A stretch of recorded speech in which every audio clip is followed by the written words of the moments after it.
Hola, buenos días. Bienvenidos a la mesa 4 de este coloquio internacional.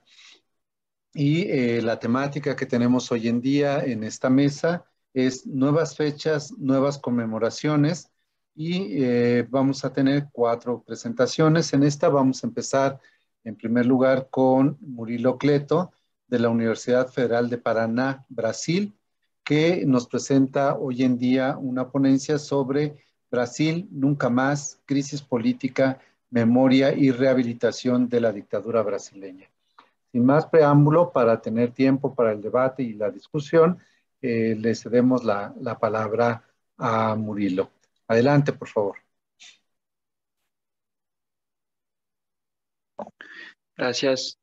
En primer lugar, quisiera extender mi saludo a la Universidad Autónoma Metropolitana y al programa de posgrado en historiografía. Quiero agradecerles su presencia y compañía en esta mesa. También quiero agradecer a mi querida amiga Clara Cuevas por su amabilidad al revisar esta exposición. Como no hablo español, haré mi ponencia como pueda. Mis disculpas de antemano y luego respondo las preguntas muy lentamente en portugués. Eh, en su célebre discurso durante la sesión solemne de promulgación de la nueva Carta Constitucional brasileña en 1988, el presidente de la Asamblea Nacional Constituyente dijo: "Sentimos odio y asco por la dictadura". Este fue uno de los momentos más aplaudidos en el pleno de la Cámara, aún hoy recordado como un gesto simbólico de ruptura del pasado traumático inaugurado por el golpe militar de 1964. 33 años después, sin embargo, poco queda de ese ambiente en Brasil. Por primera vez desde la redemocratización, la presidencia de la República la ocupa un militar y, más que eso, un intransigente defensor de la dictadura. Jair Bolsonaro nunca ocultó su admiración por el régimen, sobre todo por los agentes de los sótanos. Como diputado, sugirió la ejecución de opositores políticos, incitó a la guerra civil, se burló de familiares de desaparecidos e incluso dedicó una votación en el pleno de la Cámara a un notorio torturador.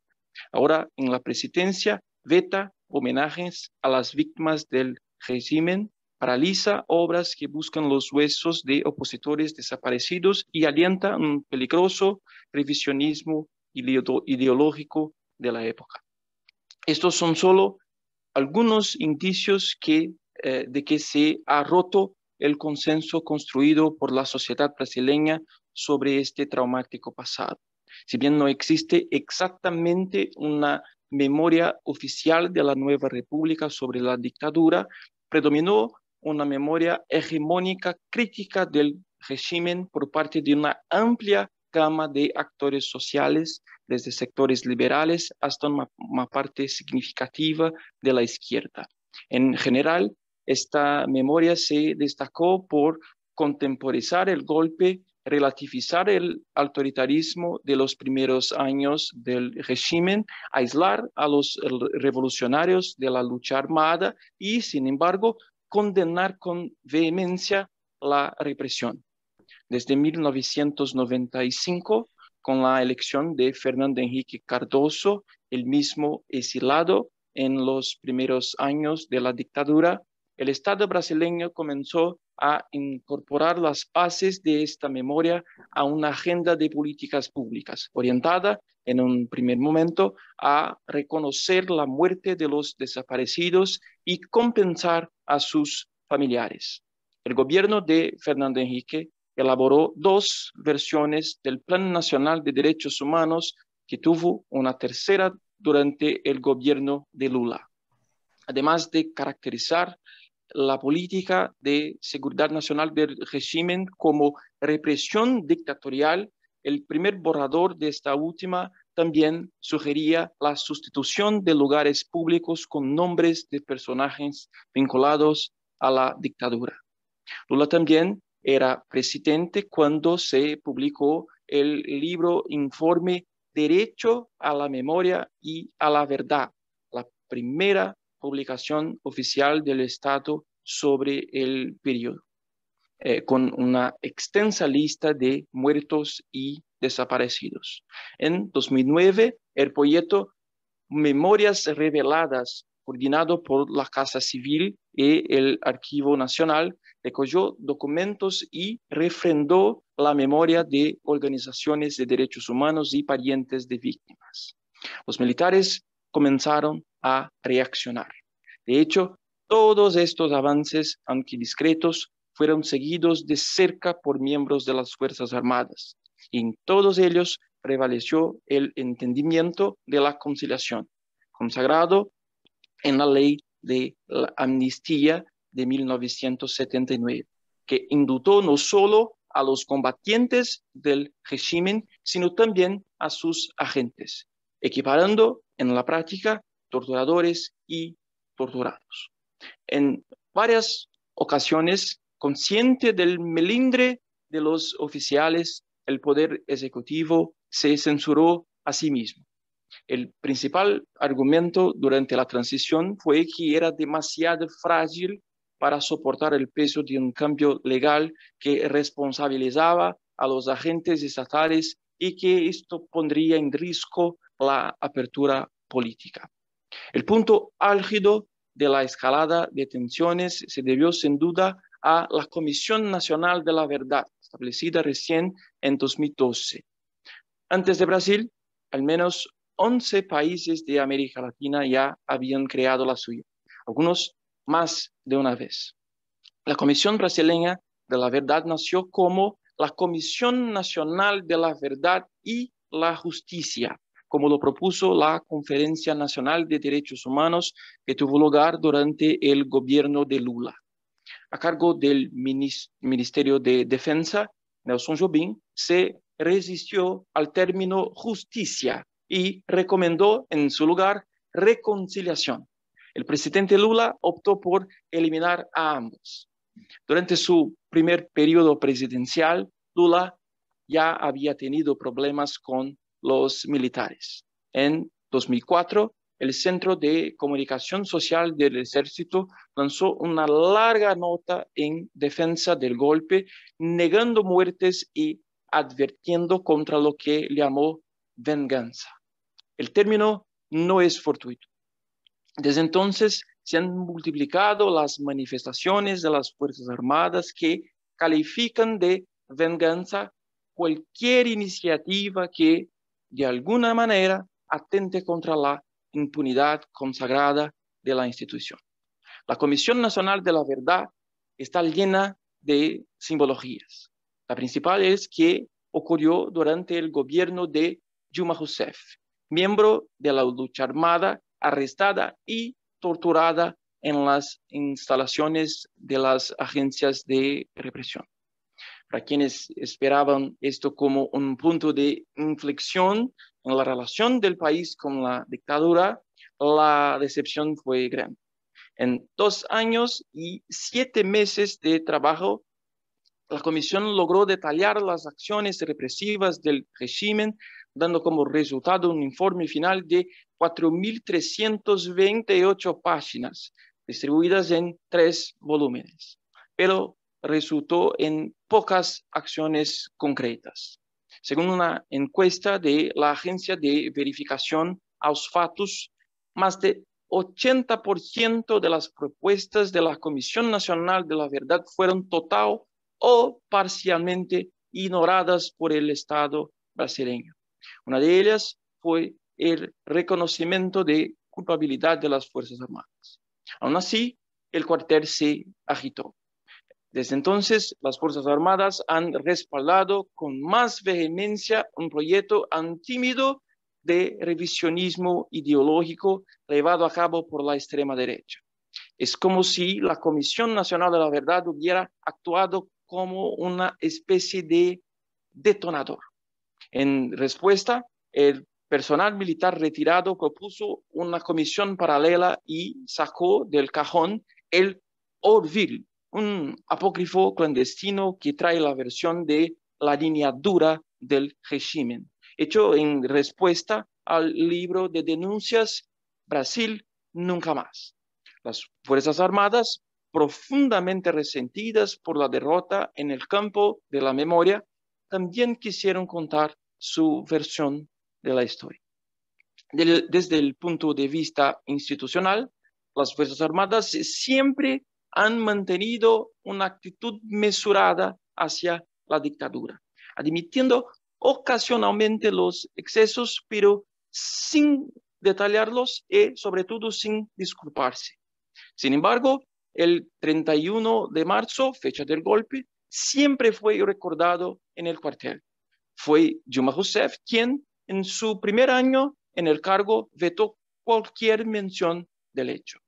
Con la escalada de la crisis política, los militares aprovecharon la polarización y no encontraron gran resistencia en la sociedad civil para celebrar cada año más descaradamente el golpe y la dictadura. La rehabilitación del alcanzó su punto máximo con la elección de Jair Bolsonaro. En los tribunales, el presidente luchó y logró garantizar el derecho a celebrar el golpe. La orden explícita de festejo no tiene precedentes en la historia de la nueva república. Las notas publicadas por el Ministerio de Defensa en la agenda aludiendo al 31 de marzo, en su mandato de 3 años, son una poderosa síntesis del revisionismo ideológico que la ultraderecha intenta estampar en la memoria colectiva. Las notas son definitivas, en primer lugar, al resaltar el peligro que representa el avance del bloque comunista en el mundo en el contexto de la Guerra Fría. La nota de 2020, por ejemplo, como el año anterior, equipara el totalitarismo de derecha al de izquierda, advirtiendo que ambos amenazan las libertades y las democracias. Como se sabe, aunque el gobierno de João Goulart no tuvo nada de comunista, el anticomunismo fue la base principal que cimentó la coalición con el golpe. Otro aspecto que las Fuerzas Armadas no dejan de señalar es la integración con la sociedad brasileña, atribuyendo el golpe a un supuesto clamor de familias, instituciones, empresarios, prensa, líderes políticos y iglesias. En el documento de 2021 se argumenta que los brasileños se dieron cuenta de la emergencia y se movieron en las calles, interrumpiendo la escalada del conflicto. En las 2 primeras notas se recuerdan episodios de valor en el exterior, especialmente la lucha contra las potencias del eje. La primera también menciona el desmantelamiento del radicalismo de la intentona comunista de 1935. Todas las notas van al final con una mención estratégica a la ley de amnistía. Según el texto de 2020, la ley permitió un pacto de pacificación. ¿Hizo posible? Argumenta el documento del año anterior, la transición a una democracia que se ha consolidado definitivamente y se ha enriquecido con las lecciones aprendidas en esos tiempos difíciles. En otras palabras, lo que han hecho las Fuerzas Armadas con este documento es remontarse a 1964 para presentar el problema, ponerse como solución y también para absolverse de cualquier alegato de abuso. Y todo esto ahora a través de los canales oficiales de la presidencia en un esfuerzo de estandarización que destierra la memoria crítica del régimen y se suma a la negación más deshonesta. Recientemente, el actual ministro de Defensa incluso le dijo a la Cámara que no había dictadura en Brasil. Poco después, le tocó el turno a otro ministro, el de la Secretaría General, de decir que la caracterización del régimen es meramente una cuestión semántica. Esa negación del pasado está ligada a otros aspectos de una agenda política del presente que mezcla la nostalgia de la dictadura con la percepción del autoritarismo conservador como respuesta legítima a la larga y aparentemente interminable crisis brasileña. Como dijo Milor Fernández, Brasil tiene un gran pasado por delante. Muchas gracias. Muy bien, muchas gracias. Yo creo que vamos a tener un poquito más de tiempo porque nos comunican que Iván Grobel no se podrá conectar, así que en un momento dado tendremos un poco más de tiempo para las preguntas y los comentarios. La siguiente ponencia está a cargo de Francisco Ramírez, que es profesor investigador de la Universidad Autónoma Metropolitana y es miembro del núcleo básico del posgrado en historiografía. Él va a hablar sobre la temática del 10 de junio de 1971, 10 de junio de 2021, disculpas públicas y actualizaciones del pasado reciente, traumático, a partir del paradigma de los derechos humanos. Sin más, le damos la palabra a Francisco. Francisco. Muchas gracias, Saúl. Buenos días a todos, a todas. Pues es un gusto estar con todos ustedes, con todas ustedes en este evento tan importante para nuestro posgrado, que no solo representa la salida de la generación saliente, valga la expresión, ¿no? Y la llegada de la nueva generación, sino sobre todo es un evento muy importante para nuestro sentido como comunidad, ¿no? Para vernos, aunque sea por estos medios, vernos la cara, ¿no? En el mejor sentido de la expresión y dialogar en torno a estos temas que son tan importantes. Bueno, procuraré estar a la altura de mi colega que me antecedió y por supuesto de los y las colegas que intervinieron ayer con ponencias y con un diálogo pues realmente muy estimulante en torno a pues estos temas difíciles del pasado reciente, en muchos casos pasado reciente traumático, y es un pasado que no pasa. Esto lo comentaré, lo retomaré en la exposición que voy a comenzar en unos segundos. Sí, Iván Grobel me escribió. A él lo conocí pues por otros motivos también vinculados con el posgrado. Me comentó que tenía algunos problemas personales, que no podría participar, y bueno, pues por eso creo que podemos tener un poco más de tiempo los ponentes que vamos a participar. Ojalá él después pudiera estar presente en algunos minutos de la mesa. Bueno, sin mayores preámbulos, entonces comienzo ya mi participación. La tengo lista aquí. Quiero comenzar con una cita de Beatriz Arlo, Tiempo pasado. Es una cita que yo utilizo mucho, me parece muy potente, me parece muy reveladora y me parece también muy inquietante. Beatriz Arlo, en este libro breve, pero muy denso también, muy estimulante, Tiempo pasado, plantea lo siguiente: el pasado es siempre conflictivo. Perdón, el pasado es siempre conflictivo. A él se refieren en competencia a la memoria y la historia, porque la historia no siempre puede creerle a la memoria y la memoria desconfía de una reconstrucción que no ponga en su centro los derechos del recuerdo. Más allá de toda decisión pública o privada, más allá de la justicia y de la responsabilidad, hay algo intratable en el pasado. Pueden reprimirlo solo la patología psicológica, intelectual o moral, pero sigue allí, lejano y próximo, acechando el presente como el recuerdo que irrumpe en el momento menos pensado, o como la nube insidiosa que rodea el hecho que no se quiere o no se puede recordar. 10 de junio de 1971, 10 de junio de 2021, antes de comienzo formalmente. El 10 de junio de 2021, el presidente López Obrador presentó una disculpa oficial en relación con los sucesos del Jueves de Corpus, es decir, el ataque a estudiantes perpetrado el 10 de junio de 1971 en los alrededores de la Escuela Normal Superior, relativamente para las dimensiones de nuestra ciudad, relativamente cerca de nuestra querida Huamascapotzalco.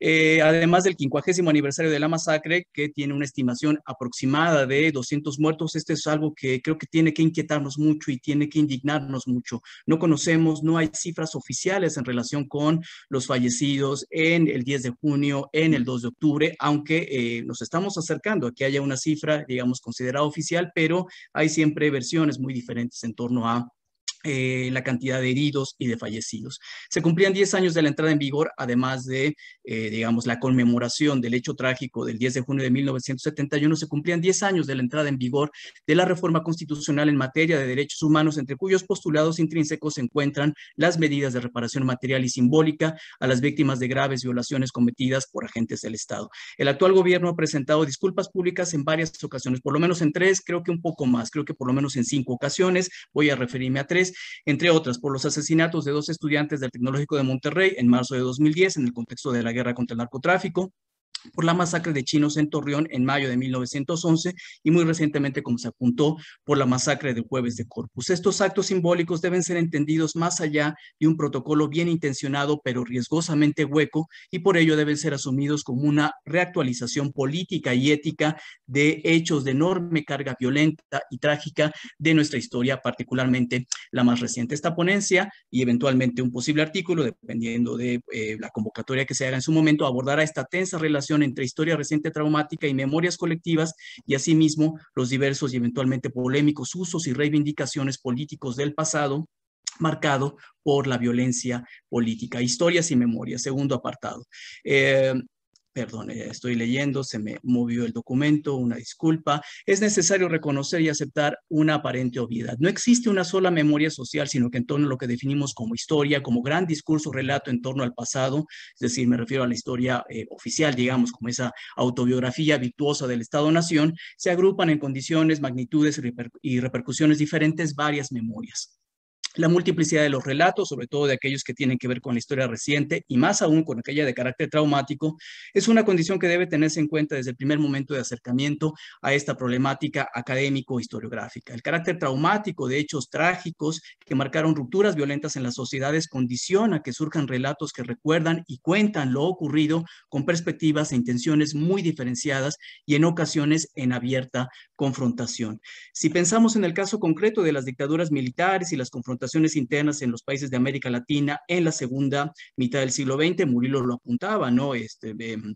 Procesos de violencia política, procesos de resultados traumáticos y comisiones de la verdad que en diferentes países del continente, de la región, se han dado la tarea de hacer algo con ese pasado reciente traumático. Podemos arribar con claridad o con cierta claridad a la conclusión de que en torno perdón, me volví a perder. El carácter,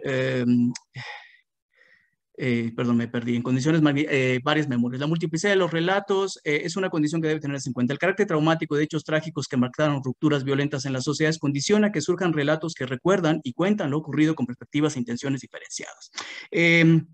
Estos procesos, es imposible, en torno a estos procesos es imposible que exista una sola versión del pasado. Una historia en la que todos, con mayúscula, una historia con mayúscula en la que todos, vencedores y vencidos, exiliados, cómplices, perpetradores, torturados, testigos e indiferentes, se sientan reconocidos, representados y reconfortados. Al respecto, Elizabeth Yellin, una reconocida estudiosa, quizá pues un referente que todos los que nos hemos acercado a estos temas tenemos como una autora a la que hay que leer, a la que hay que tener en cuenta, menciona lo siguiente en relación con las luchas políticas en torno al pasado. Hay una lucha política activa acerca del sentido de lo ocurrido, pero también acerca del sentido de la memoria misma.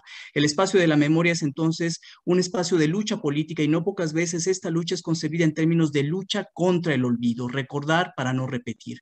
La memoria contra el olvido o contra el silencio esconde lo que en realidad es una oposición entre distintas memorias rivales, cada una con sus propios olvidos. Es en verdad una lucha de memoria contra memoria.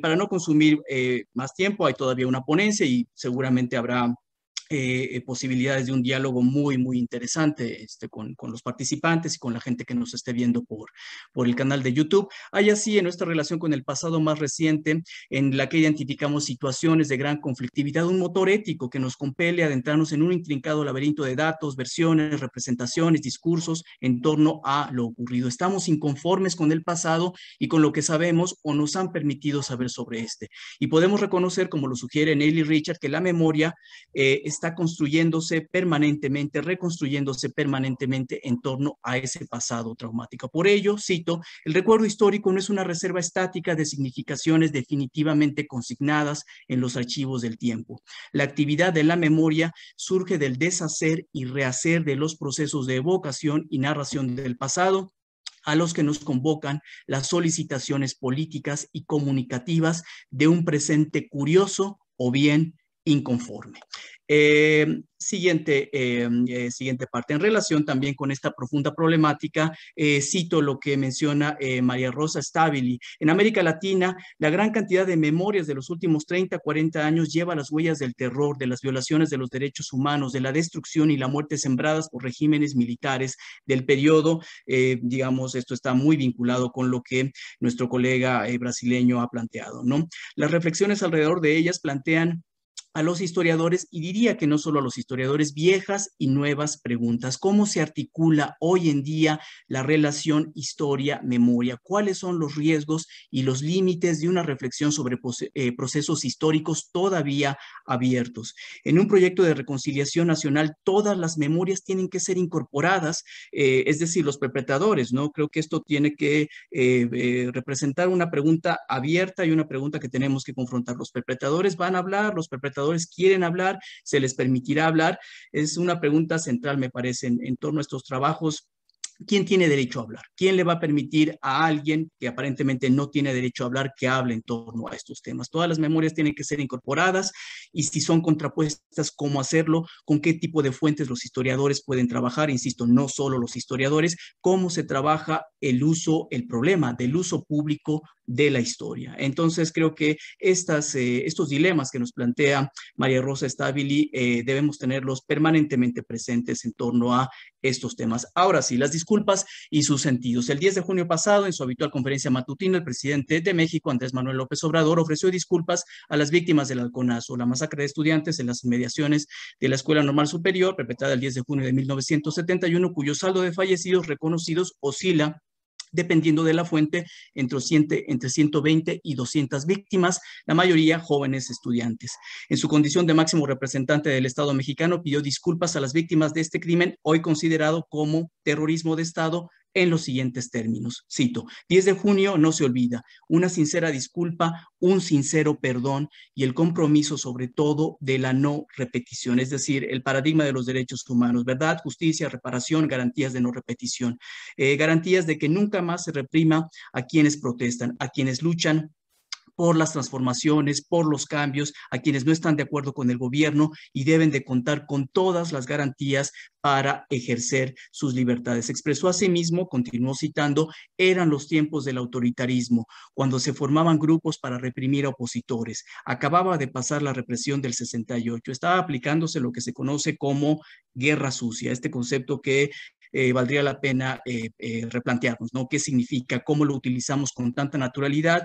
Y me parece que se ha desvanecido o por lo menos ha cambiado el sentido que tuvo en los años 70 y 80 al sentido que puede tener hoy en nuestras reflexiones, en estos trabajos que nos proponemos hacer. Existía en ese entonces una policía secreta, la Policía Federal de Seguridad, así la nombró, sabemos que se refería más bien a la Dirección Federal de Seguridad, una palabra, pero bueno, así lo mencionó el presidente en su momento, que actuaba de manera ilegal y era un brazo represor del Estado. Hasta ahí la fin de cita, y continuó después, lamentó que muchos jóvenes fueron reprimidos, desaparecidos en esos tiempos y todavía hoy sus familiares los están buscando, desde luego los extrañan, los lloran y nosotros queremos enviarles un abrazo a todos los familiares de las víctimas de la represión. Bueno, tomé citas de una nota de la jornada. Y ese mismo día, el presidente López Obrador, en la tarde-noche, se reunió con los familiares de las víctimas de este suceso trágico. Por otro lado, y de forma sintomática y reveladora, el mismo 10 de junio se cumplieron 10 años de la reforma constitucional en materia de derechos humanos, considerada la de mayor peso y relevancia en la historia de nuestra Constitución, de nuestra Carta Magna, como se le suele llamar. Este hecho, sin embargo, a diferencia del referido en los párrafos previos, es decir, el 10 de junio del 71, los 50 años, alcanzó una repercusión mediática y política casi inmediata y notable, y esto, pues, más bien los 10 años de la reforma en derechos humanos pasó prácticamente inadvertido, salvo en los ámbitos vinculados de modo directo con la academia y la práctica jurídica. A contracorriente del poco impacto generado en los años más recientes en la opinión pública, esta reforma de derechos humanos ha representado un profundo cambio de paradigma en las concepciones y prácticas del derecho y de los derechos, y resulta imposible no tener en cuenta lo anterior si consideramos el hecho de que México está sumergido, como todos lo sabemos, en una grave crisis de derechos humanos, cuyos botones de muestra podemos ver en las cifras de muertos, desaparecidos y desplazados por la violencia en nuestro país. Es algo en lo que también tenemos que detenernos, como hemos naturalizado justamente esto, cifras de muertos, de desaparecidos, de desplazados por la violencia en nuestro país en los últimos 15, 17 años aproximadamente. Las palabras y argumentos utilizados por el presidente López Obrador en relación con los sucesos trágicos del 10 de junio de 1971 deben llamar nuestra atención más allá de las disculpas y el perdón invocados como principios y prácticas éticas. Y debemos situarlos justamente en relación con la reforma de derechos humanos, y también debemos vincularlos con una pretensión de su gobierno por replantear y resignificar, siempre de modo polémico, temas de la historia mexicana reciente y no tan reciente. Sin desviar la hilación de esta intervención, no podemos pasar por alto las referencias hechas a la conquista y al liberalismo del siglo XIX, entre otros temas troncales de la historia nacional en los que no quiero desviarme. Creo que por lo menos los mexicanos presentes pues tenemos muy presente estas referencias permanentes, continuas que hace el presidente a la historia nacional. Parecería que la figura presidencial ha introyectado en su discurso premisas jurídicas tales como los deberes específicos de prevención, investigación y sanción. Y también parecería que en el mismo discurso se ha instalado la práctica de las disculpas públicas ofrecidas por autoridades en relación con hechos de violencia política del pasado como parte de un conjunto de medidas de reparación simbólica de inicio y con vistas a convertirse en material en su pretensión de verdad y justicia. Con esto termino. Creo que habrá tiempo quizá un poco de sobra, digamos, en la mesa que estamos compartiendo en estos momentos, y planteo el final de esta participación con la idea de que haya diálogo y, si hay tiempo, pues tener una segunda pequeña intervención, un necesario epílogo. Ayer se mencionaba en el conversatorio que cerró los trabajos del día de ayer, bueno, pues unas memorias subalternas que se convirtieron en memorias hegemónicas, parecería, ¿no? Entonces, parecería, como bien lo dijo Jimena, que me parece que está presente aquí, Jimena Jasso, bueno, pues que tenemos que sentirnos agradecidos, contentos, ¿no? De que pues nos permitan, digamos, tener, hacer y plantearnos cosas que hace tiempo pues parecía que no podíamos plantearnos. Bueno, el 6 de octubre, muy recientemente, el 6 de octubre pasado, es decir, hace menos de un mes, se publicó en el Diario Oficial de la Federación el decreto para la creación de la Comisión para el Acceso a la Verdad, el Esclarecimiento Histórico y el Impulso a la Justicia de las violaciones graves a los derechos humanos cometidas de 1965 a 1990. Es el nombre oficial de nuestra nueva Comisión de la Verdad. Más allá del notorio, inédito, aunque siempre polémico giro en torno a las reivindicaciones de los derechos humanos del actual gobierno, la creación de la citada comisión puso en perspectiva los dilemas y tropiezos que los proyectos de justicia transicional previos han experimentado en nuestro país. Resulta imposible no traer al presente los limitados o nulos resultados que en esta materia tuvo la Fiscalía Especial para los Movimientos Sociales y Políticos del pasado, 2001-2006, sin omitir desde luego las polémicas en torno a su creación, funcionamiento, avatares e informes, porque como sabemos hay dos informes, uno oficial firmado por el fiscal especial y otro firmado pues por los investigadores descontentos con la guía que estaba, las estrategias jurídicas que estaba desarrollando el fiscal especial Carrillo Prieto. Y es inevitable asimismo no contrastar con esta cuenta a la encomiable Comisión de la Verdad del Estado de Guerrero, cuyo informe fue presentado insospechadamente a los pocos días de ocurrida la desaparición forzada de los 43 estudiantes normalistas de Ayotzinapa a fines de septiembre de 2014. En el contexto abrumador de la grave crisis de derechos humanos que se vive en México desde años atrás, y con esta nueva Comisión de la Verdad recién creada, echar atrás la mirada hacia las experiencias previas ya referidas puede abrir posibilidades extraordinarias para que en nuestro país se atiendan los postergados reclamos en torno a los principios nodales de la justicia transicional: verdad, justicia, reparación, reivindicación de la memoria o de las memorias y, por supuesto, garantías de no repetición. Y ello podría lograrse atendiendo a dos grandes premisas estructurales de trabajo para la nueva comisión. En primer lugar, a partir de un trabajo profesional y ético en torno a la apertura de los archivos de la represión, la recopilación de testimonios de las víctimas y sus supervivientes, y en torno también al trabajo forense en torno a las exhumaciones. En segundo lugar, conociendo y aprovechando los aprendizajes de otras experiencias de justicia transicional en América Latina, en particular, pero no de modo excluyente, las experiencias de Argentina, Guatemala y Perú. Sin duda, nos encontramos como sociedad ante un panorama tan prometedor como desafiante, en el que los errores y deficiencias del pasado en el ámbito de la justicia transicional o simplemente de la justicia podrían ser revertidos por medio de un trabajo que no sería responsabilidad exclusiva de la nueva comisión, exhaustivo, multidisciplinario, comprometido y, por supuesto, ético. Hasta aquí llegaría. Si después hay más tiempo disponible, pues podríamos dialogar en torno. No quiero abusar del tiempo, creo que ya un poco me pasé. Gracias, buenos días. No, justo en tiempo, Francisco. Así que vamos a la siguiente ponencia que va a presentar el doctor Jorge Alberto Rivero, gran amigo de nuestro posgrado y de nuestro seminario de Cultura Política, y que ahora está trabajando en la Universidad Veracruzana, y él va a presentar un trabajo sobre conmemoraciones incómodas u olvidos infames a 70 años de la represión al movimiento navista de 1961. Adelante, Jorge Alberto. Muchas gracias, Saúl. Estoy muy contento de volver a mi casa abierta al tiempo virtual ahorita por estas circunstancias, pero muy contento y muy agradecido por haber aceptado este trabajo. Bueno, para los que conocen un poquito mi trayectoria académica, bueno, que ha sido prácticamente un gran porcentaje en la UAM, el movimiento navista pues tiene una gran repercusión en mi vida académica desde la licenciatura. La tesis de maestría en historiografía fue precisamente sobre movimiento social, y ya más específico la maestría sobre el líder en términos de su discurso.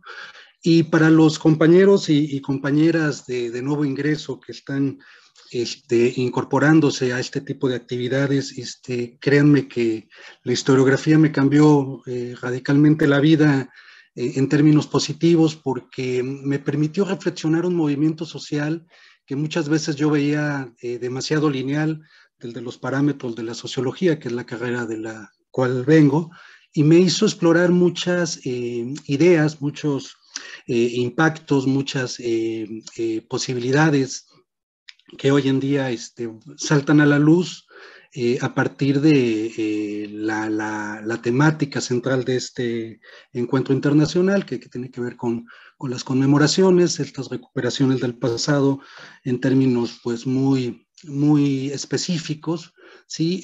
Y bueno, en este sentido, los trabajos de los compañeros Murilo y Francisco pues me ayudan mucho, porque en cierta manera van a conectar varios aspectos. Hace un momento Francisco mencionaba de las disculpas públicas de López Obrador en torno a varios sucesos del pasado de índole traumático, pero en el caso específico que yo vengo aquí a comentarles del movimiento navista, hay una represión que está totalmente conectada a lo que más adelante fue el movimiento del 68, con grupos paramilitares, con toda una estrategia represiva muy en boga, ¿sí? Y que prácticamente está alejada del calendario cívico que López Obrador por ahí mencionó en este 2021. Estaba por aquí checando algunas fechas, eran 15 fechas, brevemente. Son 15 fechas y me llama la atención que, bueno, no está el 10 de junio del 71, más allá de las disculpas públicas que mencionó Francisco, pues desde luego el movimiento navista no está. Me llama la atención que por ahí recupera la fecha de natalicio de Simón Bolívar. ¿Sí? Habrá que ver entonces este tipo de discursos propios en esta inserción de un calendario particular que plantea López Obrador. A continuación voy a narrar este hecho pues vergonzoso en términos de un silencio incómodo, por eso un poco por ahí va el título, de conmemoraciones que no se dicen, y pensaba que a raíz de los 60 años de esta represión, pues iba a haber como por lo menos una mención, ¿no? Específicamente me llama la atención porque López Obrador es un personaje que está totalmente vinculado a los movimientos sociales, ¿sí? Desde el 88 a la fecha, bueno, yo creo que ha sido la principal figura opositora un régimen que ayudó en muchos sentidos a desplazar y a derrotar, pero me parece de llamar la atención que movimientos sociales en los cuales él estuvo ligado, el doctor Nava y López Obrador, bueno, en 1991-92 ahí se conocen, tienen ahí un diálogo cercano, no se mencionen, ¿no? Hay como una especie de, no sé, de no visibilizar estos movimientos en términos de plantear que fue el esfuerzo de muchos movimientos sociales que dieron a la luz lo que hoy en día vemos, ¿no? Le voy a pedir a Elmi, si es tan amable, que me ponga una presentación PowerPoint. Es que últimamente cuando comparto pantalla me saca la plataforma, por eso le pido de favor a Elmi. A continuación ustedes van a ver, a la vez que yo voy platicando un poco de este movimiento social y específicamente de esta represión, van a encontrar pues muchas narrativas de índole visual, muchas fotografías de la época, en donde prácticamente pues narro ahí brevemente visualmente la historia del movimiento, y por otro lado tiene que ver también con la idea de cómo este movimiento social prácticamente ha sido invisibilizado, ¿no? Entonces, a partir de esto, aquí planteo cómo desde prácticamente el siglo XIX hasta la fecha ha sido constante la apropiación de acontecimientos y de personajes por los gobiernos en turnos, que muchas veces moldean a su gusto el pretérito para nutrir el calendario cívico. Si bien muchos de estos eventos se han convertido en aburridos rituales, existen otros pasajes dolorosos en la memoria histórica de las sociedades: represiones, atentados, catástrofes naturales, sucesos trágicos, etcétera, que las esferas del poder, de manera intencional o involuntaria, evitan mencionar o deciden olvidar, hasta que otros sectores de la sociedad demandan esa visibilización y conmemoración de dichos sucesos. Así, desde la experiencia conmemorativa, quiero detenerme en un suceso de estas características a propósito de su 60 aniversario: la represión violenta al movimiento navista, cuyo apelativo tiene su origen en el liderazgo del doctor Salvador Nava Martínez, el 15 de septiembre de 1961, en la Plaza de Armas de la ciudad de San Luis Potosí, orquestada por el gobierno federal del presidente Adolfo López Mateos, que dejó decenas de muertos y heridos en un operativo muy similar al perpetrado en la Plaza de las Tres Culturas de Tlatelolco 7 años después. Finalmente, desde la reflexión crítica a la que invita toda conmemoración, exploraré cómo a 60 años de los hechos, las fricciones existentes en el régimen, instituciones y sectores políticos, así como el complejo contexto de la época, que estaba marcado por la Revolución Cubana, por la Guerra Fría, el medio siglo de la Revolución Mexicana, dieron como resultado que una represión ampliamente documentada fuera invisibilizada de la memoria colectiva, y que el navismo fuese estigmatizado como un movimiento reaccionario, confesional y conservador, pero no solamente por los gobiernos federal y estatal o por la prensa a su servicio, sino incluso por la propia izquierda mexicana. ¿Sí? Aquí sí les pido un poco como trasladarnos temporalmente a 1961, estamos 2 años después de la Revolución Cubana, hablaba ahorita Murilo de contexto comunista en términos más recientes, temporalmente hablando, mencionaba, bueno, la Revolución Cubana, el gran efecto que tiene no solo en nuestro país, sino incluso a nivel continental, incluso a nivel mundial, la Guerra Fría, etcétera, ¿no? En ese entonces, el general Alfonso Corona del Rosal, presidente del Comité Ejecutivo Nacional del PRI, le notificó al exalcalde de San Luis Potosí, Salvador Nava, que no sería el candidato del partido oficial, pero a cambio de su disciplina le ofrecía una diputación y el pago de los gastos de su breve precampaña. Indignado, Nava lo escuchó atentamente, pero rechazó la proposición del militar. Más adelante, bueno, Nava decide participar de manera independiente. Perdón, Elmi, no sé si la presentación, pensé que tenía tiempo así como que corría solita, porque la intención es que vean las fotografías mientras yo estoy platicando. Pensé que tenía ahí como intervalos de tiempo para que, porque son bastantes imágenes. A ver si de casualidad ahí viene el intervalo de tiempo. Más o menos eran como 10 segundos cada. O si no es mucha molestia, ahí, cada que tú puedas leer, cada diapositiva le vas pasando, porfa. Perdón, es un contexto en donde la Revolución Mexicana es el soporte ideológico del régimen, ¿sí? Y aquellas personas que se alejan de estos postulados, pues son prácticamente revoltosos o traidores a la causa revolucionaria, ¿no? En este caso, pues Nava, ¿no? Al momento de romper con el PRI, participa en una campaña electoral que es bastante álgida, es bastante complicada, hay un fraude electoral monumental. Y prácticamente de julio de 1961 hasta septiembre, un poquito más, la capital de San Luis Potosí es tomada por el ejército. En imágenes, ahorita van a ver varias imágenes de tanques de guerra, de soldados, en este caso aquí robándose una urna, donde está prácticamente ocupada la ciudad de San Luis Potosí, ¿no? Imágenes que nos recuerdan mucho cuando los tanques de guerra transitaban por el zócalo de la Ciudad de México en las manifestaciones estudiantiles o en propio Tlatelolco. Sí, esto es 1961, ¿no? 7 años antes. En ese entonces, el 7 de julio de 1961, los comicios estatales se efectuaron en un ambiente de zozobra por la supervisión militar y el fuerte acoso que el régimen ejerció en contra del navismo, que se extendía con éxito por toda la entidad. Más como una expresión espontánea de apoyo a un candidato con arraigo que por una acertada dirección y organización de la cúpula del movimiento regional. La tensión sube de tono cuando en mayo de 1961 fue asesinado Jesús Acosta, coordinador de la campaña navista en la Huasteca.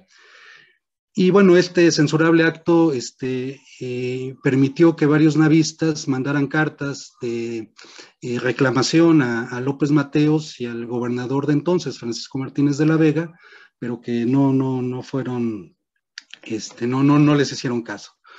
Más adelante, bueno, a los navistas se les acusó de un complot, de tener armamento, catearon un domicilio de un navista que era un cuetero y ese era el supuesto armamento navista. Y bueno, pues ya se dan las elecciones que tienen que ver con todo un contexto de fraude. Hay protestas de los navistas, hay una actitud totalmente intolerante del régimen priista, tanto del gobernador como del presidente López Mateos. Y el ambiente autoritario, precisamente una semana después de los comicios, llega a su clímax, precisamente el día del 15 de septiembre de 1961, cuando en un operativo montado por el gobierno federal, de manera cobarde y criminal, reprimió a decenas de navistas en una operación extraordinariamente muy parecida a la de Tlatelolco 7 años más adelante. Los hechos acontecieron así: en la Plaza de Armas y posterior a la ceremonia del grito, las luces de la ciudad fueron apagadas en la medianoche y, amparados en la oscuridad, varios francotiradores colocados en los edificios aledaños dispararon a la multitud indefensa.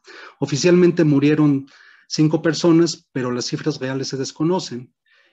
Tomás Calvillo, historiador y poeta, sobrino del doctor Nava y de la viuda Conchita Calvillo, menciona que Raúl Álvarez Garín escribió hace años que la matanza de Tlatelolco tuvo el antecedente en el 15 de septiembre de 1961. Es decir, el mismo diseño político represivo del 68 es análogo al caso de San Luis Potosí y hay muchas semejanzas. Cito a Calvillo: tengo testimonios de personas que fueron víctimas de disparos cruzados y parece que la mayoría eran militares vestidos de civil, y eso sirve de excusa para arrestar a los navistas. Lo cierto es que esta época está muy poco estudiada. La represión al interior de San Luis Potosí, donde también hubo muertes, la ciudad estuvo intervenida militarmente. Hay que ver las fotografías de la época. Fin de la cita.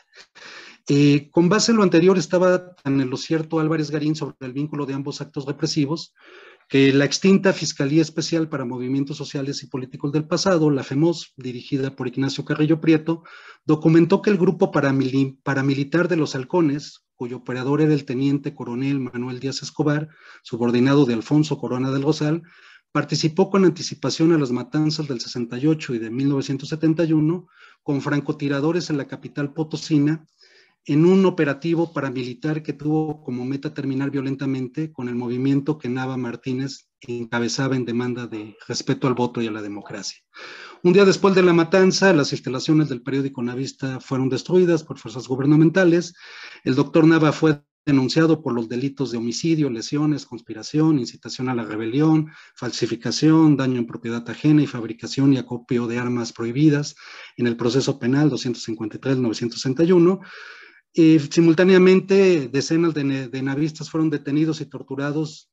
El ayuntamiento, que todavía tenía el gabinete navista, fue disuelto y sustituido por un consejo municipal. Mientras tanto, por órdenes del gobierno federal, Nava fue trasladado al campo militar número 1 en la Ciudad de México, y en ese lugar se le acusó de ser copartícipe de un presunto levantamiento armado encabezado por el general Celestino Gasca el 11 de septiembre de 1961. No obstante los esfuerzos por vincular estos personajes, pues se dieron cuenta que apenas se habían conocido en la prisión. Nava se convierte en un preso político, incluso comparte celda con otros importantes presos políticos de la época, como los líderes ferrocarrileros Valentín Campa, Demetrio Vallejo, también con David Alfaro Siqueiros y con el periodista Filomeno Mata, que fue encarcelado porque él en su periódico, ahorita no recuerdo de memoria el nombre del periódico, fomentó el rumor de que López Mateos había nacido en Guatemala. Quizás ustedes recuerdan este suceso, que por ahí había esos rumores, sí, pero bueno, en este contexto, bueno, el doctor Nava está prácticamente en prisión durante un mes. Yo creo que el doctor Nava está un mes en prisión porque en 1958 fue muy importante el movimiento que él encabeza para romper con el cacicazgo de Gonzalo N. Santos, que era un enemigo político de López Mateos. Y bueno, aquí lo interesante, como mencionaba anteriormente, hay toda una connotación de satanización al movimiento navista que tiene simpatías también de la derecha. Hay muchos sinarquistas que apoyan al doctor Nava, pero no solamente lo apoyan los sinarquistas, es un movimiento plural, también lo apoyan comunistas, lo apoyan expriistas, panistas que ya empezaban a consolidarse en esta zona, en esta entidad. Y aquí lo interesante es que la represión navista, vuelvo a citar a Tomás Calvillo, tuvo muy pocas voces que la denunciaran. Lo cito nuevamente. La izquierda, por ejemplo, guardó silencio. Desde su óptica, el navismo era un movimiento de reacción, ¿sí? Y por lo tanto así se le podía tratar. La represión de 1961, aunque es una página oscura para el gobierno, también lo es para la izquierda mexicana, porque nunca denunció la masacre. En aquellos años la izquierda se preocupaba más por denunciar lo que pasaba en Cuba y no lo que pasaba en el país. No era una izquierda democrática y tenía una total ignorancia sobre lo que pasaba en San Luis. Considero que la lectura que hace de los movimientos políticos del país es muy pobre y desafortunada. Entonces los ataques al navismo con un movimiento reaccionario que fomentaba el gobernador Martínez de la Vega los avala la izquierda también, y estos calificativos lo único que promueven es perder el entendimiento de un proceso más complejo. Sí, ahí cierro la cita. Perdón, Saúl, no sé cuántos minutos me queden para ir también ir cerrando algunas cosas. 2 minutos. Ah, perfecto. Pues ya un poco para concluir, y yo creo que como bien decía hace un momento Francisco, creo que el diálogo a partir de nuestras exposiciones yo creo que va a ser bastante enriquecedor con los puntos de vista de los amables escuchas. Ahí ustedes se dieron cuenta en la presentación que, bueno, es un movimiento de largo aliento. El doctor Nava muere en 1992, todavía participa en una campaña política en la época de Salinas de Gortari. Es muy mediática y muy efectiva una marcha de protesta de San Luis Potosí a la Ciudad de México para destituir al entonces gobernador Fausto Zapata, que había sido en su momento vocero de la presidencia de Luis Echeverría. Por ahí creo que vieron imágenes de López Obrador acompañando al doctor Nava en dicha protesta.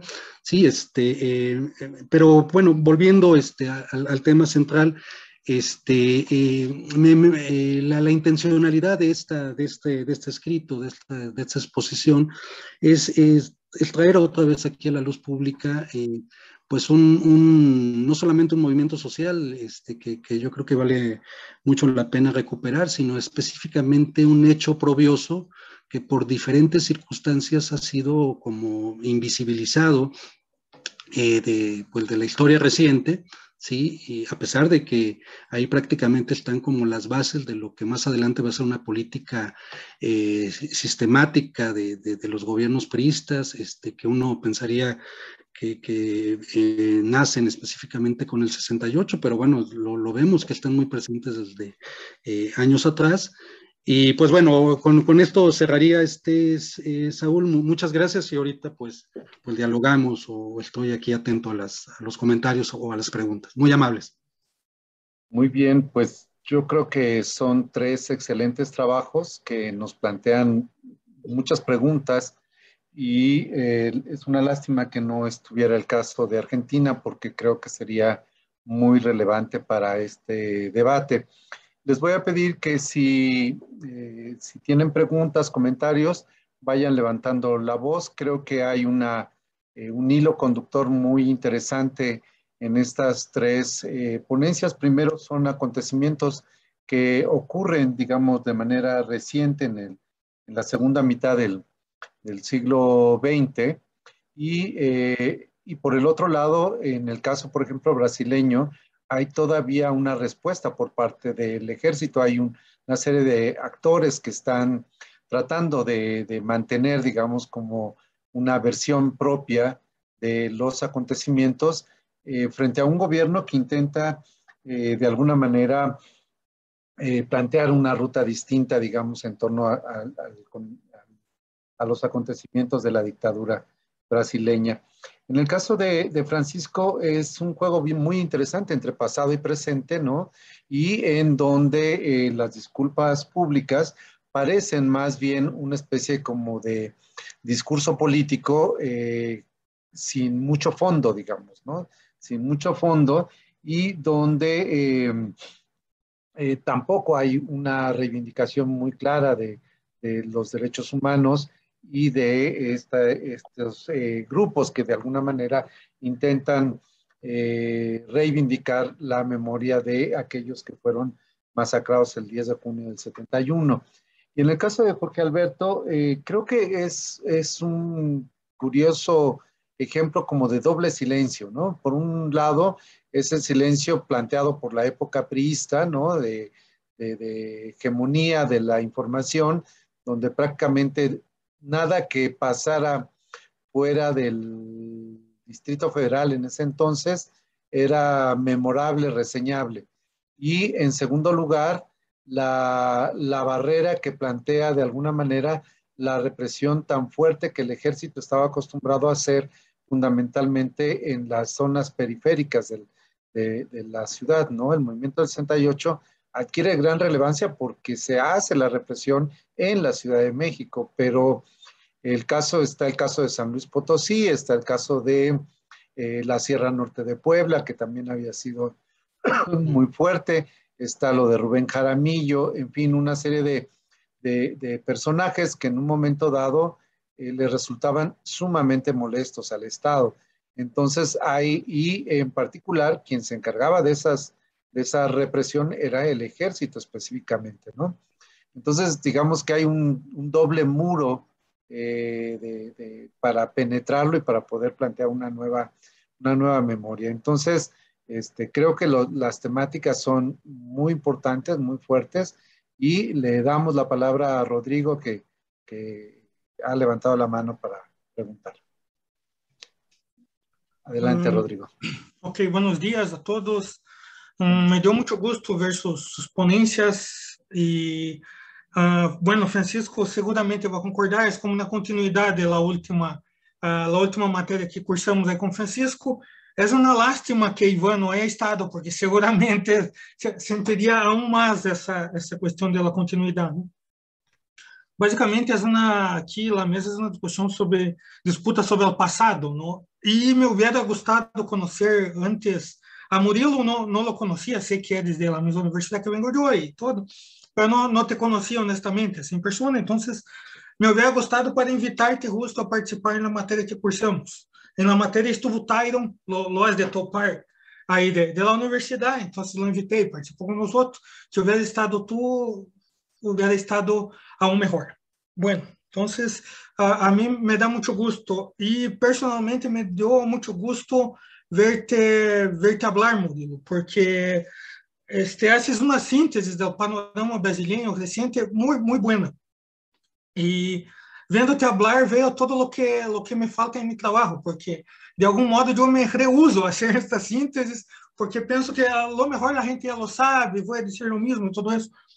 Pero vendo-te hablar veio que não, eu estou imenso, devo de hablar essas coisas, devo de enunciar isso, principalmente porque estou falando ao público mexicano, não? Então, o que para nós outros brasileiros pode ser muito óbvio, que está não sei, na Rede Globo todos os dias, para os mexicanos, pois não está em Televisa todos os dias, né? Então, creio que me hace falta isso e me gostaria plagiar tu ponência, assim como está, e pegar-la em minhas teses, assim, justo, sem cambiar-lhe uma coma. Enfim, bueno, e me gusta muito como lo haces, pero quero comentar alguns pontos que creio que seria interessante que pensar. Seguramente lo tienes, não sei se estás trabalhando isso para um trabalho, se é tu tese, se é um ensaio, um artículo que vas a publicar, mas há outras coisas que creio que seria interessante que tu enunciaras, porque tu haces tu haces este panorama de disputa por el passado, especificamente da questão da ditadura, não? Ou da revolução, como os loucos do governo gostam de dizer. E tu haces esta questão, o panorama da disputa por el passado, a partir das ações oficiais do governo, não? Que creio que é o mais, assim, obviamente, é o mais retumbante, o mais forte, o mais importante, obviamente. Mas há muitas outras que creio que é muito interessante que, por lo menos, las cites, se vas a hacer isso em um texto, sabe? Porque isso é uma maranha, não? Isso tem como que tentáculos por todos os lados. Não estamos falando solamente das ações oficiais, há ações extraoficiais aí que são igualmente perversas e que têm um poder de difusão, incluso creio que mais forte, que convencem mais a gente. Penso, por exemplo, em esses canais de difusão que estão conectados ao governo, são canais que o governo os contrata de algum modo para generar um contexto de pós-verdade e de fake news e tudo isso. Penso, por exemplo, em Brasil Paralelo, que é um canal contratado pelo governo, obviamente, o governo paga Brasil Paralelo para que genere um revisionismo histórico. Outro canal é as Escolas Sem Partido, que é outro absurdo também, que o governo les mete dinheiro e a ver, ustedes van a decir eso. Entonces, creo que todo eso es un aparato muy fuerte. Es extraoficial, pero complementa de uma maneira muito tremenda. Penso, por exemplo, todo o trabalho que o governo tem também. É algo muito curioso, porque não he visto uma investigação sobre isso, todavia, eu creio que justamente por la dificuldade de fazer essa investigação, pero esse trabalho que o governo tem de disparar mensagens por WhatsApp, através dos bots, isso é uma coisa muito louca, porque, a ver, eu estou em México, tenho um bom rato, tenho um telefone aqui de México e me chegam mensagens do governo federal de Brasil, assim, que onda com fake news, como me descobriram aqui? Não, assim, que onda? Então, é muito forte isso. E isso é um trabalho também por essa disputa das memórias, no do passado. E outra coisa que eu creio que é bastante interessante, que é a questão das imagens extraoficiais do presidente. Por exemplo, não sei, seu Instagram personal, sua imagem personal dele, de seus filhos, que são deputados e tudo isso, não? Aí se junta na questão entre estética e política muito forte, não? Insisto muito nessa questão de estética e política. Os que me conhecem sabem, né? Então, eu creio que também todo isso é algo que seria interessante que se vá a publicar isso, por lo menos los sitios de paso, porque creio que é muito importante, isso genera também essa imagem, essa questão da disputa pelo passado. Isso ajuda a construir essa ideia de que não foi na ditadura, de que foi na revolução, de que PT, não, o partido de Lula e de Dilma foram os que hundiram o país está em crise por os 13 anos de PT e não por os 500 anos de colonização, não? Então, eu creio que todo isso também é muito importante e seria interessante que, de algum modo, lo contemplaras. Bueno, é isso basicamente, esse é o comentário que me gostaria de ser. E um comentário general, assim, para a organização, eu creio que seria interessante que as mesas tivessem, de hecho, menos ponentes para ter mais tempo, porque senão, veio que aqui que faltou ganhou um montão de tempo, é algo interessante. Ok? Muy se bien. necessitas alguma... Perdão, rápido. Se necessitas alguma ajuda com o espanhol, me dices, Murilo, acá estou. Gracias. Ok, vamos a hacer una ronda de preguntas y luego ya damos la voz a los ponentes para que contesten. Aquí hay otra directa del canal de YouTube. Dice, en 2022 Brasil decidirá quién será su nuevo presidente. ¿Qué tipo de líder necesita ahora Brasil? ¿Sí la oíste, Murilo?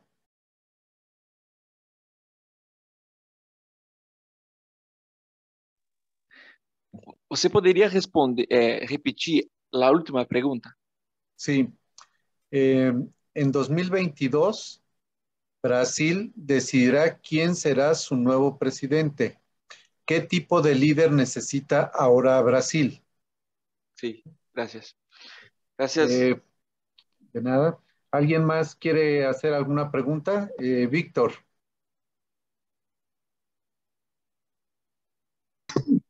Sí, una pregunta a Francisco y eventualmente a Jorge Alberto. Depende de cómo lo perciban. Pero particularmente Francisco refirió la Comisión para el Esclarecimiento de la Verdad y se puso el ejemplo de los temas que ha estado trabajando. Y me llama la atención una característica a propósito del actual régimen en función de su afán de estar pidiendo perdón por esto y aquello del pasado histórico. Y sin embargo, siempre está buscando, repartiendo no solo disculpas, sino describiendo culpables de quienes hicieron esto y aquello.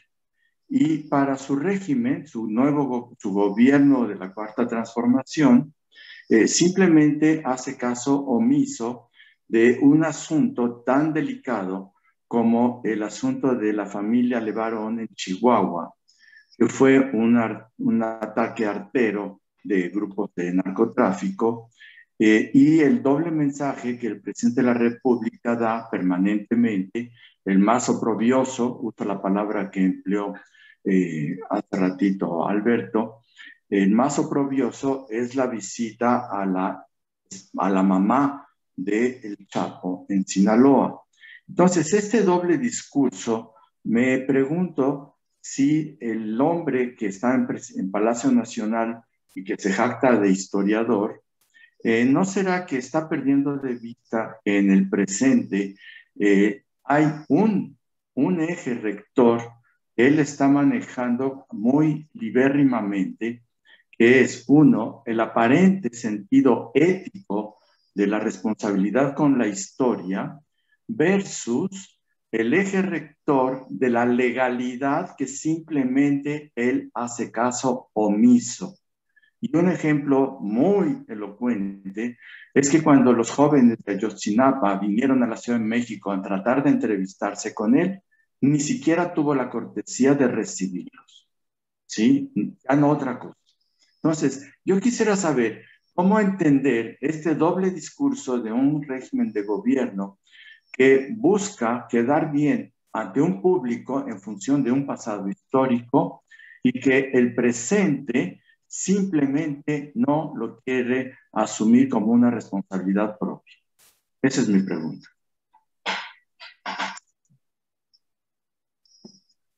¿Alguna otra pregunta? ¿No? Bueno, pues empezamos con estas preguntas. Adelante, Murilo, por favor. Sí, gracias, Rodrigo. Gracias por los comentarios. Puedo enviarles la presentación más tarde con el mayor gusto. De hecho, mi razonamiento fue precisamente este. Como hablaba con una audiencia en México, pensé que era mejor tratar de este objeto a partir de una visión más panorámica, más factual, incluso. En verdad, mi objeto de investigación en doctorado es precisamente Brasil Paralelo. Esta empresa que Rodrigo citó, que produce un discurso muy próximo de las ultraderechas contemporâneas. Es una empresa con mucho suceso, millones de visualizaciones en YouTube, pero mi razonamiento fue precisamente ese. En fin, la otra pregunta, quería saber qué tipo de presidente Brasil precisa en 2022. Bueno, es una pregunta muy difícil, pero actualmente estamos en una situación tan difícil. Es un presidente tan fuera de cualquier razonabilidad. Es un presidente ignorante, es autoritario y incompetente. Y, en fin, yo creo que la mejor opción para nosotros acá sería un presidente moderado, con capacidad de dialogar con la izquierda, con los presupuestos de la izquierda, con algo de justicia social, con distribución de renta. Hemos acompañado un momento de aumento de desigualdad de renta, pero también pienso que este debe ser un presidente con capacidad de dialogar con las derechas más moderadas, con liberales de verdad, no estos que acabaran apoyando a Bolsonaro.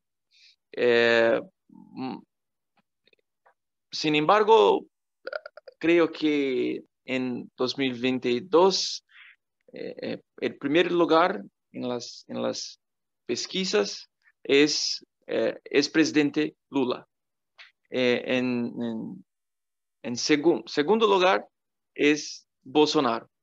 Entonces, es como si no tuviésemos a qué recorrer, porque las opciones no son muchas. Pero es más o menos así que pienso que deba ocurrir en año que viene.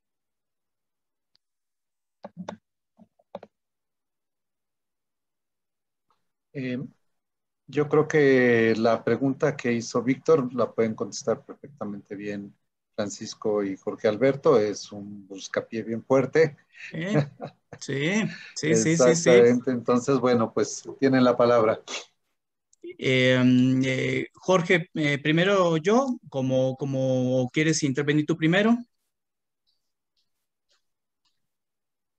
Adelante, Francisco, no te preocupes. Sí, gracias, Jorge. Bueno, esto procura ser muy sintético, muy directo. Sí, pues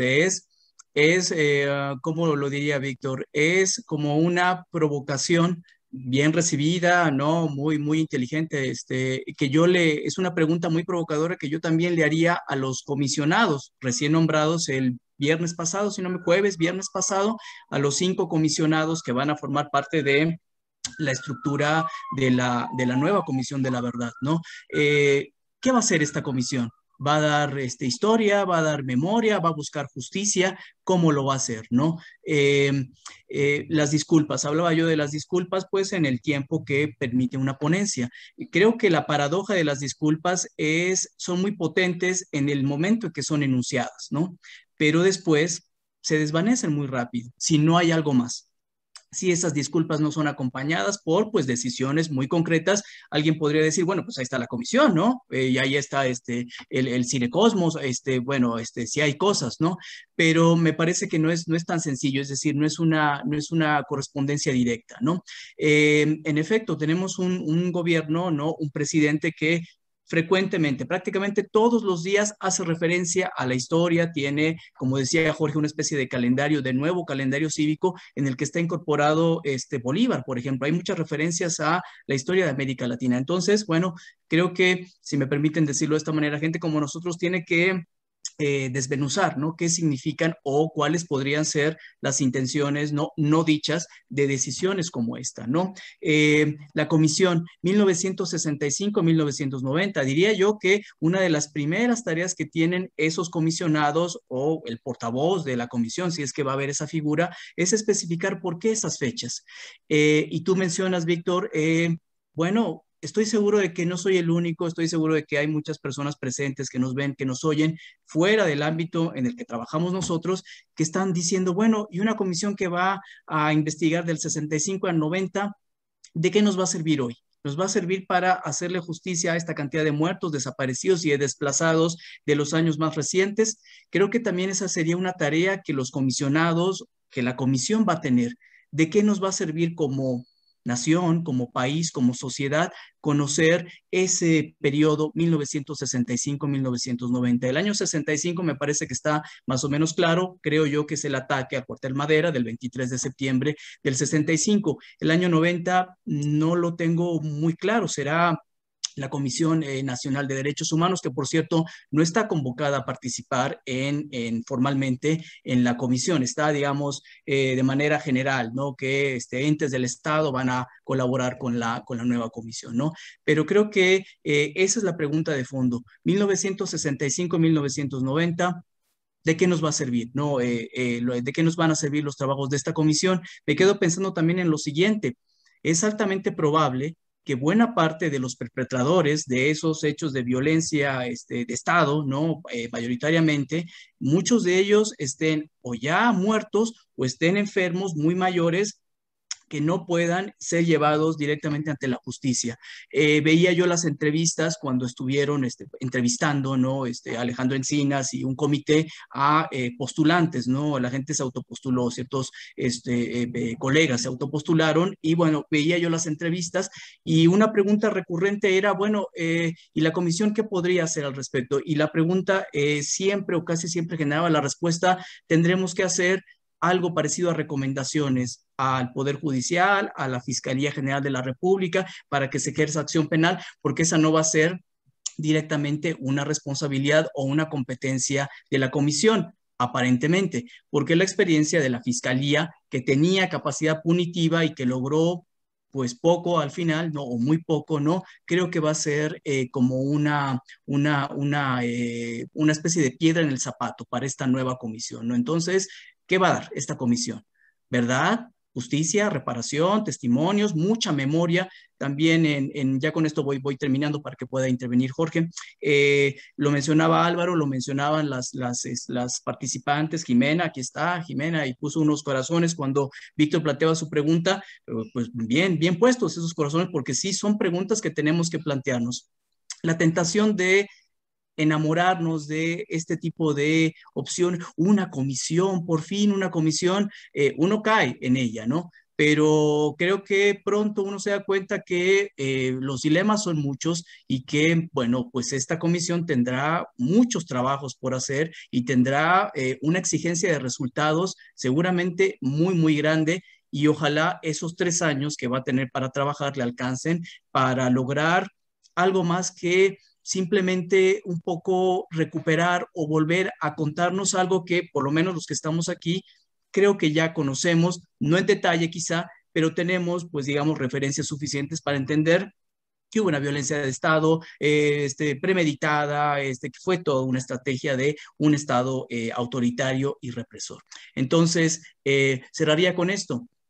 Y de 1990 al presente, ¿qué vamos a hacer? ¿Qué vamos a hacer con el pasado más reciente, más inmediato? ¿Qué vamos a hacer? ¿Qué va a hacer esta nueva comisión? ¿No? Entonces, pues ahí dejaría. Seguramente Jorge también puede aportar su reflexión al respecto. Muy bien, adelante, Jorge. Muchas gracias, Francisco. Bueno, muy amplio, muy completo lo que expuso Francisco, de esta interesante pregunta del doctor Víctor, yo creo que muy motivante, incluso en términos historiográficos, como bien señalaba Francisco, por las múltiples dimensiones que encierra, a qué sí pedir disculpas, a qué no, a qué sí hacer justicia, a qué no, esta idea de seleccionar, ¿no? Hace poco, doctor Víctor, tuvimos una charla con Laura Moya, que estuvo en un curioso comité y nos platicó de participando en la descolonización del Paseo de la Reforma, y nos mandó un texto muy interesante, y a mí se me quedó muy grabado un fragmento en donde recupera Mario Rufer, lo leo brevemente. Sin duda vivimos una época del boom del recuerdo en el espacio público, donde, como Mario Rufer señala, lo que podemos conocer del pasado en el presente no es otra cosa que una conexión política. Y a eso voy, ¿no? Yo creo que lo que está haciendo López Obrador antes de justicia, antes de historia, antes de cualquier cosa, es totalmente un discurso político, ¿no? ¿A qué sí hay que pedir disculpas? ¿A qué no? ¿A qué sí hay que incorporar en un calendario cívico bastante peculiar? ¿A qué hay que dejar de lado? Bueno, es totalmente pues una narrativa de tipo político que López Obrador creo que ha encontrado un muy buen nicho de cultivo, sobre todo con las mañaneras, en donde él pone la agenda de los debates y de repente pues hay discusiones a veces muy encarnizadas de uno y otro bando, porque eso es lo que ahorita tenemos, una gran polarización política, pero a López Obrador le ha funcionado, ¿no? Y pues bueno, estos usos y manejos discursivos simbólicos, pues los tiene desde yo creo que desde la campaña, ¿no? Desde cuando ya habla de una cuarta transformación y utiliza y usa y a veces abusa de la historia con fines totalmente políticos, pues lo vemos con los símbolos en las efigies de la 4T, de qué héroe sí o por qué dejar de lado a las heroínas. No sé, son como muchos aspectos muy interesantes de analizar. No sé si esté de acuerdo Francisco, si esté de acuerdo el público, pero curiosamente creo que se dio una expectativa de mayor ilusión cuando se hizo la fiscalía con Fox, quizás porque estaba muy reciente la caída del PRI, la hegemonía del PRI durante más de 70 años, no nos quedaba muy claro que era una fiscalía, ya después descubrimos que era muy diferente una fiscalía a una comisión de la verdad, donde prácticamente pues era como una especie de ilusión, que al final de cuentas fue un fracaso la fiscalía, pero yo creo que al final de cuentas esa era toda una intencionalidad política también del gobierno de Fox, ¿no? Yo creo que en términos de lo que estamos viendo con López Obrador, está montando una estrategia discursiva histórica muy interesante con el tema de pues la reivindicación del pasado, de cambiarle los nombres a las calles, al metro, ahora sí que la lucha por las estatuas en Reforma, todo este tipo de cosas, que desde mi punto de vista no son meras ocurrencias. Para mí sí hay todo un enclave muy marcado, una estrategia política que puede servir para muchos motivos, ¿no? Desde desviar la atención a los grandes problemas del país, o como mencionábamos hace un momento, ¿no? Esta visión selectiva de la historia, de la política, de los actores sociales, ¿no? Y bueno, yo más o menos ahora sí que a bote pronto, pero es una pregunta que sí nos deja una reflexión constante. ¿Alguien más quiere preguntar?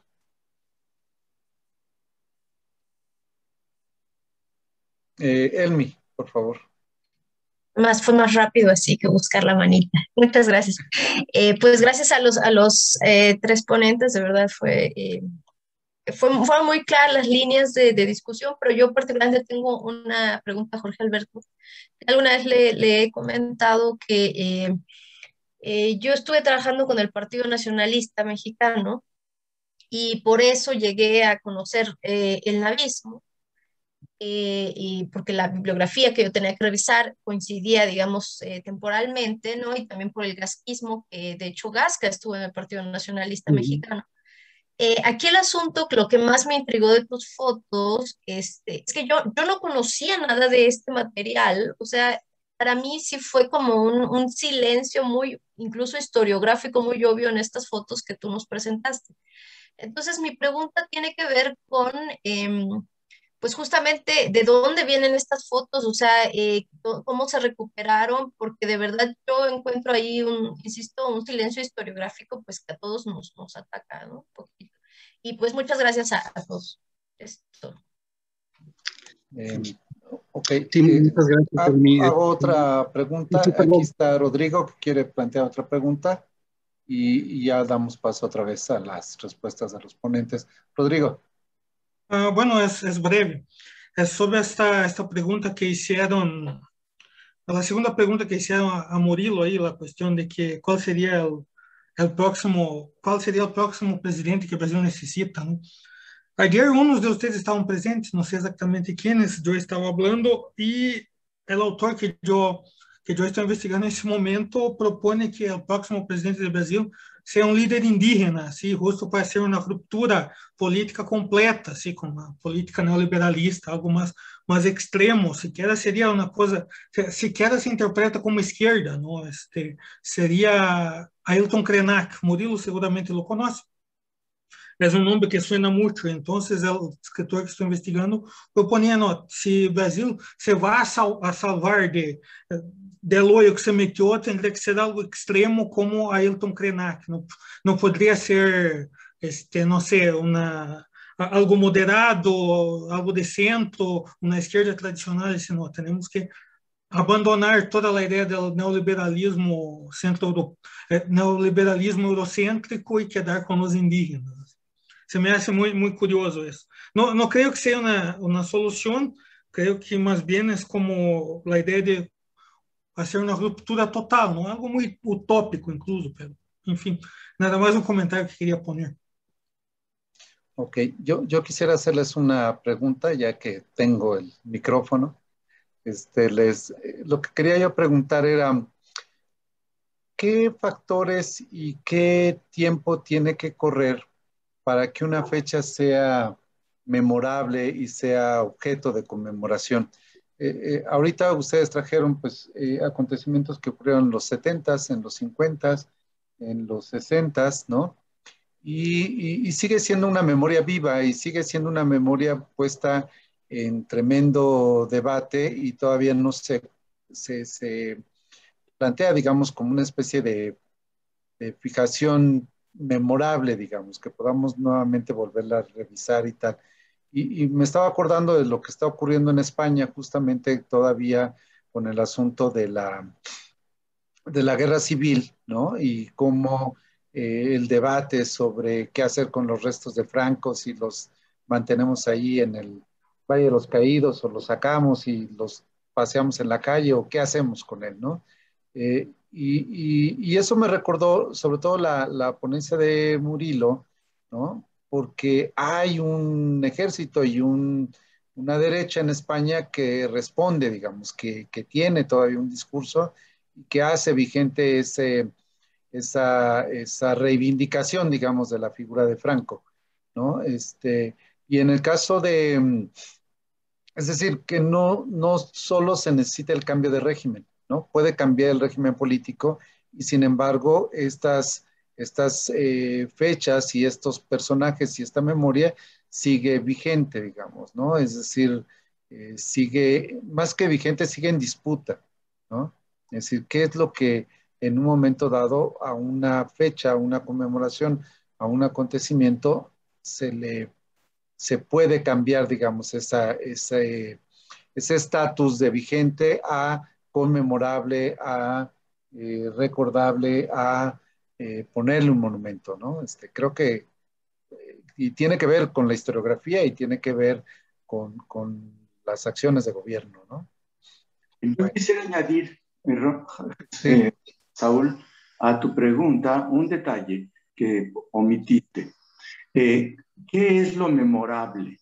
Y en los varios episodios que se han referido aquí, la presencia del ejército mexicano está ahí. Y el lugar del ejército es muy significativo. Muy bien. Bueno, pues les doy la palabra ahora en orden inverso a la aparición. Entonces le pediría primero a Jorge Alberto, luego a Francisco y luego a Murillo si quieren contestar estas preguntas. ¿Vale? Jorge. Claro, muchas gracias, Saúl. Bueno, primeramente, Delmi, fíjate que hace tiempo una periodista de San Luis Potosí que estaba muy ligada a la familia Nava, María Lidia Herrera, así se llama, publicó un libro en Proceso. Ya ven que últimamente Proceso ha sacado libros pues ahora sí que de temas actuales, de situaciones como muy contemporáneas, y sacó precisamente este libro que se llama Miradas al Navismo. Las fotografías son de Miguel Zárate Guzmán y Eulalia Zárate Guzmán, eran hermanos que curiosamente están en las festividades del 15 de septiembre, ante el barullo del ejército y de lo que se auguraba como la represión, pues se suben uno de los balcones cercanos ahí a la Plaza de Armas y toman muchas de las fotografías que están ahí a la vista, pero este es un suceso muy documentado, curiosamente, en la memoria histórica de San Luis Potosí, en el centro, desde luego que está presente esta represión, pero no como algo que uno dijera que conmovió en general a la ciudadanía potosina, ¿no? El movimiento del doctor Nava, como bien decías, es un movimiento de largo aliento, de más de 3 décadas, y por lo mismo de repente hay sucesos en donde no se evocan este tipo de represiones que aluden, como muy bien decía el doctor Víctor, pues a la participación directa del ejército en actos represivos hacia los movimientos sociales.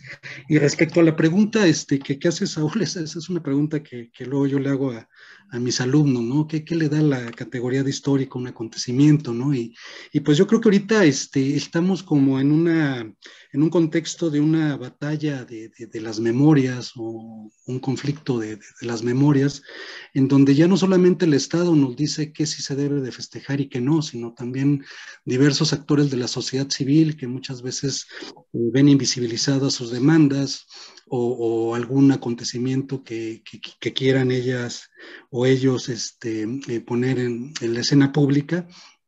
Pues estamos precisamente viendo este tipo de demandas, ¿no? Están los monumentos, desde luego, desde una idea de una historia oficial, pero bueno, hoy en día vemos los antimonumentos o los contramonumentos, como veíamos en el seminario de Historia y Medios, en donde las mujeres, los movimientos sociales, las víctimas de un determinado hecho, pues están reclamando, ¿sí?, que se vea ese hecho del pasado reciente para no solamente visibilizarlo, sino también para demandar justicia, ¿no? Que yo creo que eso es lo que hace memorables a estos acontecimientos muy recientes, ¿no?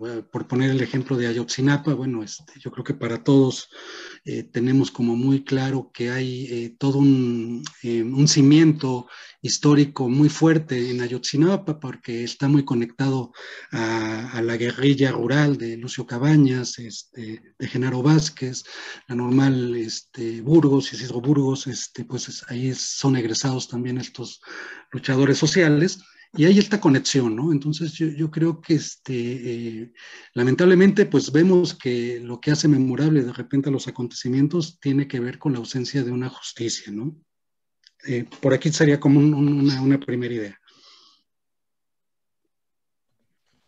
Un poco retomando, ¿no? Como tomando la estafeta de lo que dice Jorge, son cosas que están en un estado muy efervescente. Entonces, eso quizá no es que nos quite la responsabilidad, creo que justamente porque somos lo que somos, ¿no? Tenemos una responsabilidad, ¿no? Ética, digamos, ¿no? Dice Jorge, bueno, pues yo con mis alumnos, yo también, ¿no? Bueno, muchachos, ahí está el 68 en los libros de texto, ¿no? Desde hace ya un buen tiempo y se han reformado los contenidos. Ayotzinapa, ¿cuándo va a llegar a los libros de texto? Y por otro lado tenemos, retomando la referencia que hace Jorge a esta participación de Laura Moya la semana pasada, si no me equivoco, ahí está el antimonumento o el contramonumento de los 43, ¿qué hay en medio? ¿Qué hay en medio del libro de texto como dispositivo de un Estado-nación que quiere mostrar una historia, pues digamos, casi virtuosa, ¿no? De sí mismo, ¿no? Y que hay de esa narrativa de Estado-nación a era la última mesa, ¿no? El conversatorio más bien de Jimena, Abigail y Aislet, ¿no? Esta pregunta, ¿no? ¿Qué necesitan las memorias subalternas para tomar el espacio público? Y bueno, de manera muy estimulante y provocadora, Álvaro Vázquez Mantecón decía esto, que tomen el espacio público justamente, pues porque el Estado no se los va a dar. No les va a decir, decía él un poco bromista como es él, van a llegar con su proyecto, mire, señora Sheinbaum, pues aquí tenemos este proyecto, no sé si a usted le interesa.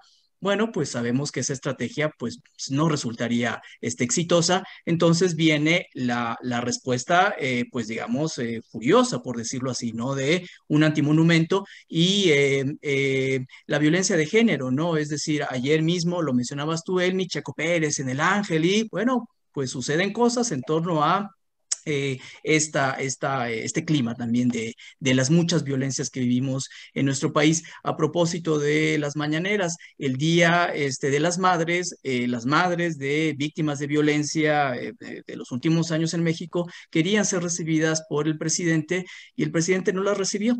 El presidente siguió con un festejo en Palacio Nacional en el que cantó Eugenia León, pero esas madres fueron después recibidas por Alejandro Encinas, pero no pudieron llegar a hablar con el presidente. Entonces, todas estas cosas tienen que interpelarnos, tienen que significar cosas para nosotros en todo lo que hacemos, ¿no?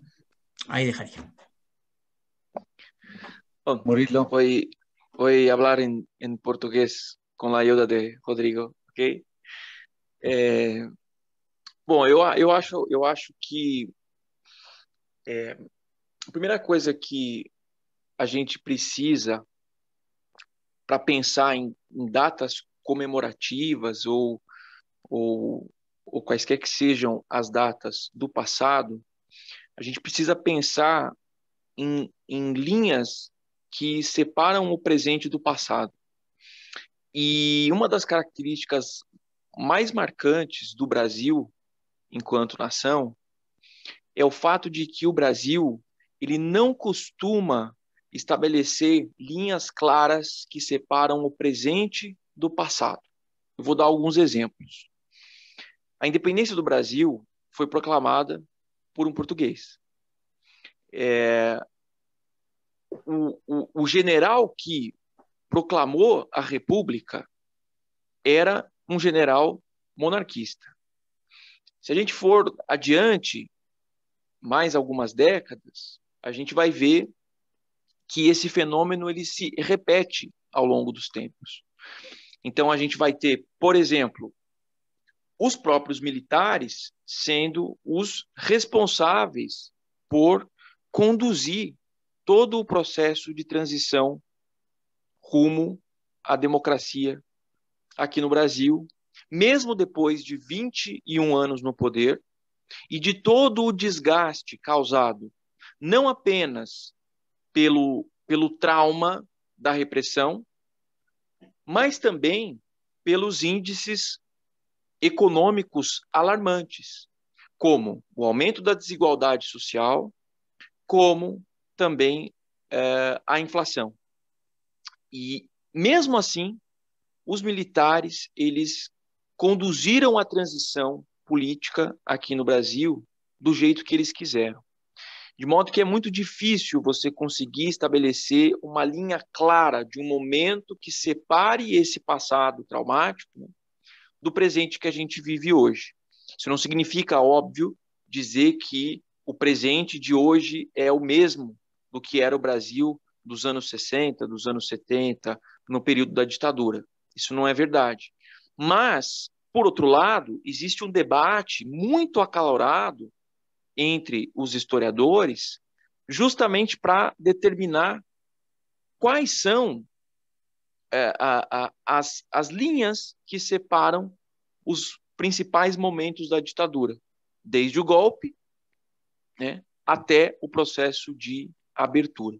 Então, há historiadores que dizem, por exemplo, que em 64 não havia ditadura, ela só começou em 68. Há historiadores, por exemplo, que dizem que a ditadura não acabou em 85, quando assumiu o primeiro civil, mas sim em 79, quando houve a aprovação da lei da anistia. Ou seja, o passado, nesse caso, ele também é um objeto de muitas disputas no sentido de tentar atribuir a ele alguma orientação. E, para encerrar, eu me lembrei de algo que o Rodrigo disse durante as observações dele, que eu achei muito interessante. O Rodrigo falou sobre a importância da comunicação não oficial para um populista autoritário como o Jair Bolsonaro, um cara que se comunica muito através da linguagem dos memes, através da linguagem das redes sociais, ou tipicamente associadas às redes sociais, e que nem sempre se conecta com elementos que são institucionais. Mas é interessante pensar o quanto que essa linguagem memética, essa linguagem extraoficial, ela também contagia, ela também contamina e influencia a linguagem das instituições e através desses comunicados que são oficiais. Veja, eu comentei na minha exposição que os militares aqui no Brasil eles sempre tiveram uma postura comedida, uma postura discreta em relação à democracia, né? Como quem não quer fazer com que esse passado venha à tona. Isso é muito comum, isso é muito típico, né? De instituições responsáveis por atrocidades como essas, né? Por outro lado, quando o Bolsonaro ascendeu no debate público e se tornou essa figura influente, tal como ele é, muitos militares acabaram saindo da caserna, né, saindo das sombras, e com isso passaram a forçar a instituição a produzir discursos oficiais um pouco acima do tom que vinham produzindo antes. Porque, veja, o discurso do Bolsonaro não é o mesmo discurso das Forças Armadas, por incrível que pareça. O Bolsonaro não é o homem que diz que, olha, talvez tenha havido algum excesso ou outro, talvez tenha havido uma morte aqui, outra ali. Não, o Bolsonaro, ele defende o legado da repressão. Ele não diz que a ditadura não matou, ele diz que a ditadura matou pouco. Ele provoca familiares de desaparecidos. Houve uma ocasião em que o Bolsonaro pendurou um cartaz, será que cartaz dá para entender? Um cartaz na porta do gabinete dele, na Câmara dos Deputados, em provocação aos familiares dos desaparecidos da guerrilha do Araguaia. Até hoje não se sabe o paradeiro desses guerrilheiros, eles foram massacrados pelo exército brasileiro, e o Bolsonaro, no meio das discussões em torno desses trabalhos, né, para busca desses corpos, ele pendurou um cartaz na porta do gabinete dele que dizia: quem procura osso é cachorro. Ou seja, ele sempre manteve uma relação com esse passado muito diferente da relação que as Forças Armadas mantinham.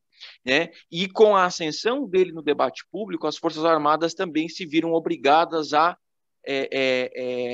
se mover no sentido de defender esse legado do golpe e da ditadura. Então, no mais é isso, eu queria agradecer, muitas gracias, Saúl.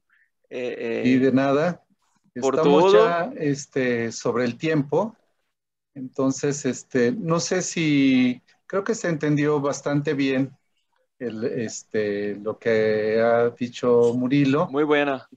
Bueno, pues les quiero agradecer mucho la presentación de estas ponencias. Creo que se ha armado un buen debate y vamos a hacer un breve receso para dar paso a la mesa número 5, que empezará en unos cuantos minutos. ¿Sí? Bueno, muchas gracias y hasta luego. Muchas gracias. Bye.